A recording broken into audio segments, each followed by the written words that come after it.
안녕하십니까, 프라임에듀입니다. 초당 고2 문제 분석하도록 하겠습니다. 초당 고2는 이번에 객관식이 변형이 많이 안 됐습니다. 여기 보시면 알겠지만은, 그러니까 객관식 점수가 총 70점인데 변형이 안 된 문제, 그냥 무난하게 풀 수 있는 문제가 36점입니다. 그러니까 절반이 넘는 거죠. 그리고 변형된 문제라든지 그 다음에 보기 영어, 그러니까 고2쯤 되면은 보기가 영어로 된 걸 거의 틀리지 않습니다. 그러니까 보통 이쯤에서 갈리는데 이게 상대적으로 좀 적어요.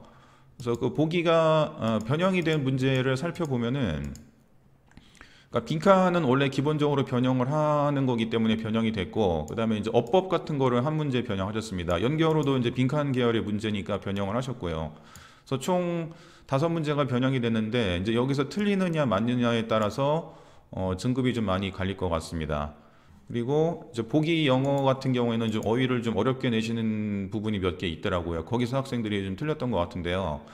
그러니까 전체적으로 보셔도 제가 빨간색이라든지 초록색으로 표시한 게 변형된 건데 그런 게 별로 없습니다. 보시면 알겠지만은 별로 된 게 없고, 이제 요거 같은 경우는 이 학생이 이제 다시 확인해야 된다는 게, 이제 여기 보기에 있는 어휘를 좀 어렵게 내셨습니다. 그래서 뭐 이런 거라든지 뭐 이런 거 같은 게 이제 처음 보는 단어라서 아마 좀 헷갈렸던 것 같아요. 그래서 여기 틀렸고요.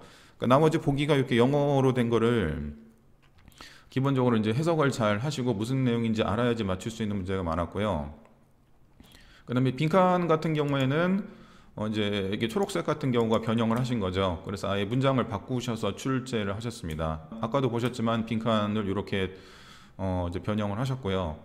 그래서 그다음에 이제 연결어 같은 경우도 원래 이제 없던 건데 이렇게 문장을 만드셔가지고 변형하셨습니다. 이런 문제를 맞추면은 등급이 올라가는 거고, 여기서 틀리면은 등급이 내려가는 거겠죠. 그래서 좀 갈릴 수 있는 문제가 나왔는데 그렇게 변형 정도가 그 다른 학교에 비해서 심한 것 같지는 않아요. 그래서 뭐 나머지 거는 무난하게 출제가 되었고요. 그다음에 여기서 문법 같은 경우에도 딴 거는 변형을 안 하셨는데 이제 키포인트가 되는 문장을 이렇게 살짝 변형을 하셔가지고 출제를 하셨습니다.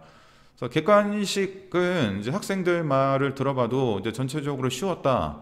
그러니까 쉬웠다는 얘기를 좀 더 전문적으로 얘기하면 변형이 덜 됐다는 얘기입니다. 학생들 입장에서 변형이 덜 되면 좀 쉬운 거고, 그다음에 동백꽃처럼 변형을 많이 하면은 이제 어렵게 느끼는 이제 그런 효과가 있겠죠. 예, 그렇게 출제가 됐고, 근데 서술형은 이제 학생들이 많이 어려워했습니다. 그러니까 서술형에서 점수가 갈릴 것 같아요. 그러니까 이번에 그러니까 초당 고1도 그렇고 초당 고2도 그렇고 객관식은 쉽게 하시고 이제 서술형에서 점수를 이렇게 가르시는 그런 의도의 문제가 많이 보입니다. 뭐 개인적으로 이게 좋은 것 같지는 않아요.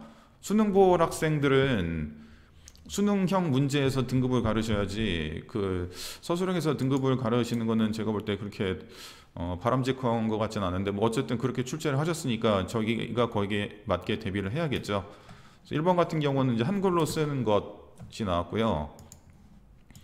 그 다음에 이제 쭉 보시면 알겠지만은 이제 유형이 여러 가지가 있습니다. 영작도 나왔고, 그 다음에 영작이 제일 많이 나왔네요. 그 다음에 요약문 완성이라든지 뭐 영어 찾아쓰기 이런 형태가 많이 나왔습니다.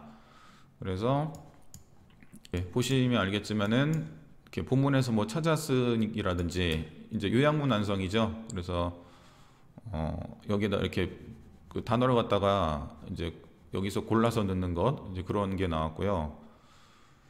예, 그 다음에 이제 빈칸을 채우는 건데, 그러니까 외워서 쓰지 못하게 요약문 완성을 따로 만드셔가지고 여기에 대해서 영작을 하게 하는 겁니다. 근데 이제 여기서 찾아 쓰는 거기 때문에 좀 많이 이렇게 외우지 않아도 될 수 있는 이제 그런 영작입니다. 그 다음에 이제 2-4법 같은 경우에는 이제 이때 강조 구문으로 해서 쓰는 거겠죠. 근데 이것도 역시 요약문 완성으로 따로 만드셨기 때문에 외워서는 안 되게 그런 식으로 문제를 출제하셨습니다. 그러니까 평소에 라이팅 실력이 어느 정도 있어야지 맞출 수 있는 문제입니다. 근데 동백고 같은 경우는 이런 문제를 내셨는데 이제 안타깝게도 좀 틀리게 답을 쓴 거에 대해서는 부분 점수를 안 주시는데, 초당고는 좀 그때그때 달라요. 그러니까 문제가 쉬우면은 부분 점수를 잘 안 주시고요. 문제가 어려우면은 부분 점수를 잘 주시더라고요. 그래서 이번에는 제가 볼 때 객관식이 좀 쉬웠기 때문에 부분 점수를 잘 안 주시지 않을까, 등급을 가르기 위해서 그렇게 예상이 되고요.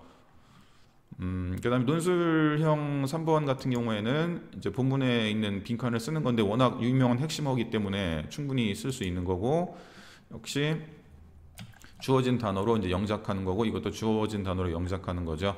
예, 그다음에 이거 같은 경우는 어법상 틀린 거 고르는 겁니다. 그래서 그 기본 실력을 많이 요하는 그런 문제가 출제가 됐습니다. 그래서 그런 유형에 맞게 이제 학원에서 많이 대비를 했고, 좀 문제가 설사 똑같이 출제가 되지 않았더라도 해도 평소에 어법에 맞는 영어로 쓸 수 있는 능력을 키우셔야지 초당고 시험을 잘 볼 수 있지 않나 그렇게 생각이 됩니다. 예, 이상으로 초당고 2학년도 시험 문제 분석을 마치도록 하겠습니다.